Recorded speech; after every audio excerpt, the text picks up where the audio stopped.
So yun na mga tropa, meron na tayong dalawang nagawa. Una, nakagawa na tayo ng bangkito. Pangalawa, napinturahan na natin yung CR dun sa kabilang unit. At ngayon pangatlong gagawin natin mga tropa, magdi-deliver naman tayo ng laruan sa JNT.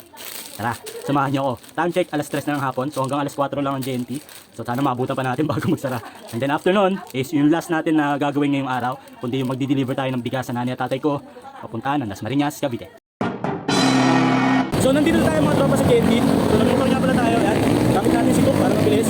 Para mamaya dire-diretso na lang tayo papuntang Cavite. Nabalot na yung unang item natin. Tatlong item lang yung dala natin yan mga tropa, matumal. Pero okay lang yun, bawi na lang tayo sunod na araw. Okay na, nakabalot na yung tatlong laruan natin mga tropa. So di-deliver na to sa mga customer natin. Tapos ginagawa ko, every time na mag-deliver ako dito, nagpapapicture ako. Nakikisuyo ako sa tropa dito na picturean ako. Para pinopost din natin dun sa mga kaibigan natin na katunayan na hindi tayo scammer. Kasi usong-usong ngayon ng scammer. So napapagbintangan tayo minsan ng scammer. So pinapatunayan natin na legit na seller tayo.